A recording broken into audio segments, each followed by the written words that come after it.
ترکی England ہماری جماعت گئی تھی تو میں قونیہ گیا، وہاں ہماری تشکیل نہیں تھی، لیکن میں نے کہا وہاں مولانا روم کے دربار پہ حاضری دینی، تو وہاں سے 900 کلومیٹر دور تھا، تو ہم فلائٹ لے کر گئے۔ میں حیران، دنیا میں پہلا مزار دیکھا جہاں ٹکٹ لگا ہوا تھا، 20 لیرہ، 20 لیرہ کا مطلب کوئی 900 روپیہ، 45 روپے کا لیرہ تھا بھی جب ہم گئے۔ تو دنیا کا واحد دربار دیکھا، مزار دیکھا جہاں ٹکٹ لگا ہوا تھا۔ اتنے لوگ آتے ہیں، اور حیرت کی بات ہے کہ غیر مسلم زیادہ تھے، مسلمان کم تھے، عورتیں مرد، اور وہاں کھڑے ہوتے ہیں، باقاعدہ ان کی ڈیوٹی ہے کہ وہ، چونکہ ہمارے مغرب کی عورتیں ہوتی ہیں بیچاری، بہت مختصر لباس ہوتا ہے، تو ان کو وہ دیتی ہیں پورا عبایا دیتے ہیں، وہ عبایا پہن کے جاتی ہیں، سر سکارف پہن کے جاتی ہیں، پھر دوسری طرف سے نکلتی ہیں تو اتار کے ان کے حوالے کر دیتی ہیں۔ تو انہوں نے، ترکی والوں نے اچھی خاصی کمائی بنائی ہوئی ہے۔ تو وہاں حاضری ہوئی تو مجھے یہ شعر یاد، شمس تبریز بھی ساتھ ہی، ان کی قبر ساتھ ہے، وہاں بھی ہمیں لے گئے۔ مولانا روم بڑے علم والے تھے، لیکن وہی خشک علم تھا جس میں کوئی معرفت کی چاشنی نہیں تھی، سوز و ساز نہیں تھا، سوز و گداز نہیں تھا، عشق و محبت نہیں تھی، خالی قیل و قال تھا۔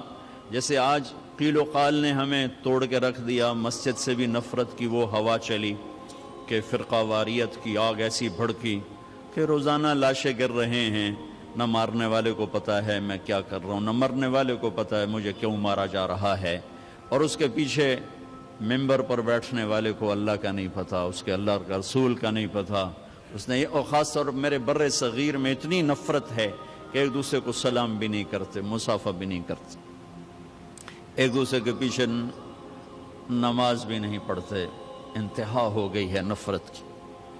تو مولانا روم بھی کچھ ایسے ہی تھے، مطلب ایسے سے مراد یہ نہیں کوئی فرقہ وادیت والے تھے، سر منطق فلسفہ کے بادشاہ تھے۔ تو مسجد میں حوض کے کنارے بیٹھے ہوئے درس دے رہے تھے، اور ان کی کتابوں کا ڈھیر، کلمی کتابیں، وہ سامنے رکھا ہوا تھا۔ تو شمس تبریز آ گئے ننگے پاؤں، دیہاتی شکل، لگتا تھا یہ تو کوئی ان پڑھ جٹ آدمی۔ تو آ کر انہوں نے بڑے بھول پن سے کہا، مولوی صاحب این چیست، یہ کیا ہے؟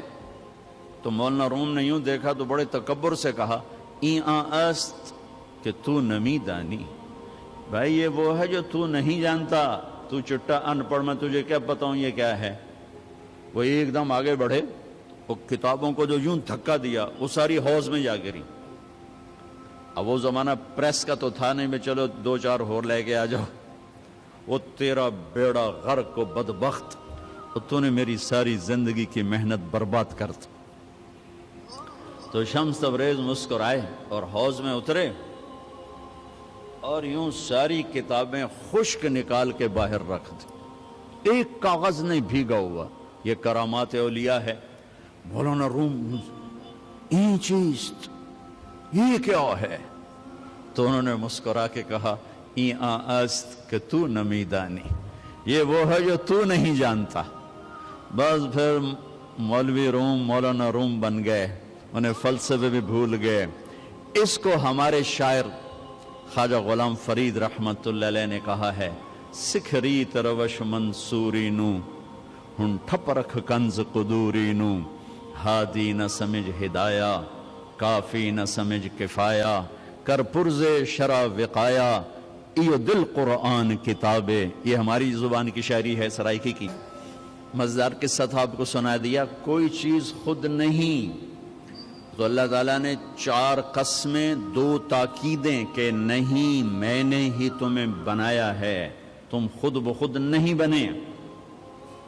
ام خلقوا من غیر شیء، ایک اور آیت، کیا تم خود بخود بنے ہو؟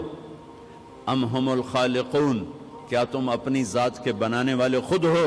نہیں، تمہارا بنانے بلا وہو الخلاق العلیم، تیرا بنانے والا ایک زبردست خالق ہے۔ آس بن وائل آیا، اس کے ہاتھ میں ایک ہڈی تھی ایسی پرانی، اس نے یہاں رکھی اور ایسے مسئلہ اس کو، وہ ساری چورا چورا ہو گئی اللہ کے نبی کے سامنے، پھر پھونک ماری، وہ ساری ہوا میں اڑ گئی۔ کہنے لگا محمد تیرا رب اسے زندہ کرے گا؟ کیا تیرا رب اسے زندہ کرے گا؟ یہ تو ریت بن کے اڑ گئی۔ جبریل آ گئے فوراً کہ یا حبیب اللہ، یا رسول اللہ، میرے رب کا پیغام سنا دیں، پیغام سنا دیں۔ اولم یر الانسان انا خلقناہ من نطفۃ فاذا هو خصیم مبین۔ دیکھو دیکھو جس کو میں نے گندے پانی سے بنایا آج مجھ سے مناظرے کرتا ہے، مجھ سے مناظرے کرتا ہے۔ وضرب لنا مثلا ونسی خلقہ، اور مجھے مثالیں دیتا ہے کہ اسے کون زندہ کرے گا، اور اپنی پیدائش بھول گیا۔ قال من یحیی العظام وہی رمیم، کہتا ہے اس ہڈی کو کون زندہ کرے گا؟ قل، کہو میرے حبیب، یحییھا الذی انشأھا اول مرہ، اسے وہ زندہ کرے گا جس نے اسے پہلے بنایا تھا۔ وہو بکل خلق علیم، اس کو پتہ ہے میری مخلوق کہاں۔ میرے رب کا علم تو دیکھو، کتنے انسان چورا چورا ہو گئے، اور کتنے ہم چورا چورا ہونے والے ہیں۔ کتنوں کو زمین کی جنبش نے، گردش نے، کروٹ نے قبر سے نکالا اور ان کی ہڈیوں کی ریت کو فضا میں بکھیر دیا۔ کتنے پانیوں میں بہہ گئے، جانوروں نے پھاڑ دیا، آگ میں جل گئے، قبروں میں رل گئے، اور ایک قبر میں 100 اکٹھے ڈال دیے گئے، اور پھر آ رہے ہیں آخری انسان تک چورا چورا ہو کے بکھر گئے۔ 7 چوپائے، 7 پرندے، 7 مچھلیاں، 7 جانور، ساری کائنات کی زندہ چیزیں سب کٹھی ہیں، اور ایک رب کا حکم ہوگا فَإِذَا هُم مِّنَ الْأَجْدَاثِ إِلَىٰ رَبِّهِمْ يَنْسِلُونَ۔ اللہ ہم سب کو قبروں سے کھڑا کر کے زندہ کر کے دکھا دے۔